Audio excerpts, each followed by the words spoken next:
श्री स्वामी समर्थ. जसं घरामध्ये positive energy आली पाहिजे त्यासाठी आपल्याला काय करावं लागतं, पण काही गोष्टी अशा आहेत जर त्या आपण केल्या तर घरात दारिद्र्यता येते. तर त्या गोष्टी कोणत्या आहेत? उशिरा उठणं, त्याच्यानंतर संध्याकाळी म्हणजे संध्याकाळ झाली की कचरा काढणे, देवपूजा करताना कचरा काढणे, घरामध्ये सणवार असेल त्या दिवशी भांडण करणे, संकष्टी आहे, एकादशी आहे त्या दिवशी, किंवा गुरुवार आहे, सोमवार आहे त्या दिवशी मांस मच्छीचं ग्रहण करणे. तर या छोट्या छोट्या गोष्टी आहेत, पण ह्याच्यातून आपल्या घरामध्ये माता लक्ष्मी कधीच नांदत नाही. त्यामुळे पहाटे जेवढं शक्य होईल तेवढं लवकर उठा.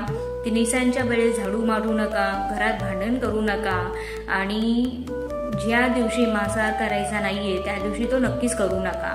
खूप छोट्या छोट्या गोष्टी आहेत, पाळून बघा, खूप बेनिफिट भेटतो. आणि कमेंटमध्ये लिहायला विसरू नका. श्री स्वामी समर्थ.